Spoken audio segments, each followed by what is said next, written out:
Больше половины опрошенных жителей Коми считают, что в целом ситуация в республике положительная. Таковы результаты ноябрьского опроса Центра социальных исследований «Праксис». Как отметил руководитель Центра Игорь Гончаров, в 2010 году этот показатель составлял всего 36%, то есть динамика достаточно убедительная. На этот раз в опросе участвовали 1200 человек. Большинство респондентов и городские и сельские жители отмечают, регион развивается в правильном направлении. Елена Кононова о том, почему в Коми жить хорошо.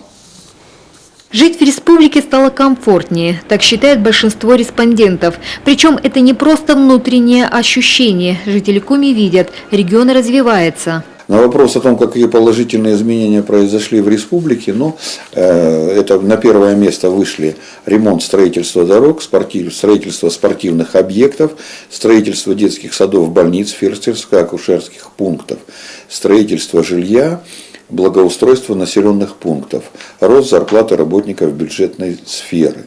25% жителей Коми среди положительных изменений назвали строительство и ремонт дорог. Что понятно, в развитие транспортной инфраструктуры республика вложила почти 9 миллиардов рублей. Был создан дорожный фонд. Главным объектом стала трасса Сыктывкар-Нарьян-Мар. В прошлом году открылся ее участок Кирки-Вис, который позволил забыть о пресловутом серпантине. Значительные суммы пошли и на ремонт дорог и дворовых территорий. А в столице Коми впервые за 20 лет облагородили и тротуары. В 2013 году объем финансирования на проведение работ к капитальному ремонту и ремонту дорог запланирован в объеме почти миллиард рублей. Планируется завершение ремонтных работ на автодороге Сыктывкар-Ухта, а также продолжение работ на опорной сети региональных автомобильных дорог, в том числе на автодорогах Сыктывкар-Усть-Кулом, Троицко-Печорск, Усть-Уса-Усинск, подъезд к селу Чухло. Отметили респонденты и возрождение в регионе малой авиации. Компания «Коми Авиатранс» при поддержке правительства Коми превратилась из сугубо вертолетной в настоящую авиакомпанию. Она приобрела 3 новых самолета Л-410. Сегодня эти суда летают из Сыктывкара в Усинск, Усть-Цильму, Воркуту, Ухту, Печору, Навуктыл, в Нижний Новгород и Пермь. В 1991 году на Сыктывкар частота рейсов также была 6-7 рейсов в неделю, и количество пассажиров перевезено было 13 тысяч человек. То есть это очень хороший показатель. Среди положительных изменений как горожане, так и сельчане отмечают и строительство детских садов. В республике открыли 24 новых дошкольных учреждения. Это позволило не просто значительно сократить, но кое-где даже полностью ликвидировать очереди.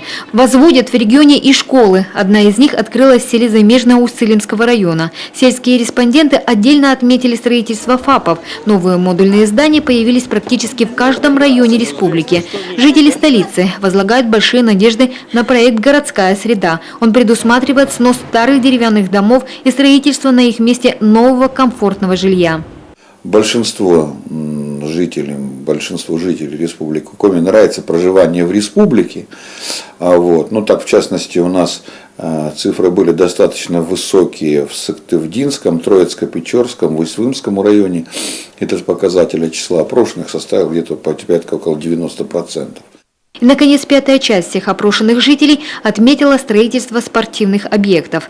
Так, в Емве появился новый бассейн, в Печоре – ледовый дворец, в Нижпогосском, Кайгородском и Усть-Вымском районах возвели современные многофункциональные спортплощадки, а в Каркиросском районе – новый спортивный центр и лыжную базу.